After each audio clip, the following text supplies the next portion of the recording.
Mission UP board 2026 biology के अंदर 70 में 70 नंबर स्कोर कराने वाली 60 डेज की सीरीज का आज है डे 1। ठीक है, आज हम लोग देखेंगे क्या होता है असंग जनन और क्या होता है अनिषेक जनन। असंग जनन और अनिषेक जनन दोनों एक जैसे लगते हैं सुनने में, देखने में, लेकिन एक जैसे नहीं है। दोनों की डेफिनेशन अलग है, दोनों के एग्जाम्पल अलग हैं और पेपर में शॉर्ट में कई बार पूछे जाने वाला क्वेश्चन है। ठीक है ना। और अगर आप इस सीरीज को पहली बार देख रहे हो तो फटाफट से कर लो सब्सक्राइब, क्योंकि यहां पर 60 दिनों में आपको 70 में 70 नंबर दिलाने की ये सीरीज बायोलॉजी के लिए आपके लिए डिजाइन की गई है। ठीक है ना। शुरुआत करते हैं असंग जनन से। तो यह क्या है? तो यह एक प्रकार का अलैंगिक प्रजनन है और जो आपका अनिषेक जनन है वो एक प्रकार का लैंगिक जनन है। ठीक है ना।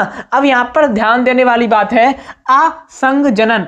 आ का मतलब होता है बिना, आ का मतलब होता है बिना, यानी कि बिना निषेचन के। निषेचन में क्या होता है? अरे भैया एक नर युग्मक होता है, एक मादा युग्मक होता है। जब दोनों आपस में मिलते हैं तो इस प्रक्रिया को क्या कहते हैं? निषेचन कहते हैं। और निषेचन से ही क्या बनता है? आपका युग्मक बनता है। ठीक है ना, भ्रूण बनता है। तो यहां पर क्या हो रहा है? बिना निषेचन के हो रहा है, मतलब मिल नहीं रहे, निषेचन नहीं हो रहा, क्योंकि यहां पर क्या है? असंग, अनिषेक, निषेचन नहीं होगा। कैसे? तो यह एक प्रकार का अलैंगिक प्रजनन है जिसमें बिना निषेचन के बीज का निर्माण हो जाता है। भैया यह क्या है? असंग जनन क्या है? एक प्रकार का अलैंगिक प्रजनन है जिसमें बिना निषेचन के ही बीज का निर्माण हो जा रहा है। इसके एग्जांपल, बहुत एग्जांपल, सीधे से सादे से एग्जांपल है नींबू और आम। क्या? नींबू और आम, या फिर नींबू की जगह आप संतरा भी लिख सकते हो। ठीक है ना। नींबू से संबंधित संतरा, नींबू इसके एग्जांपल। आम की कुछ ऐसी किस्में होती हैं जो इसके एग्जांपल में आती हैं, तो आप यहां पर आम लिख दोगे, वो सही है। ठीक है ना।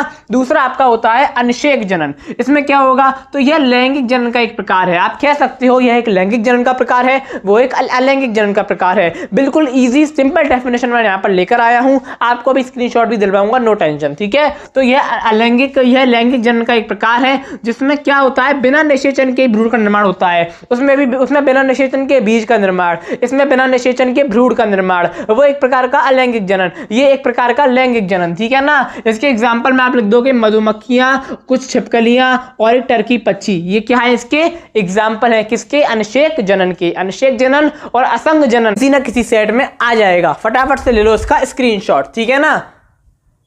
आशा करता हूं कि आपको समझ में आ गया होगा। अब हम मिलेंगे इसके डे 2 के अंदर। तब तक के लिए धन्यवाद।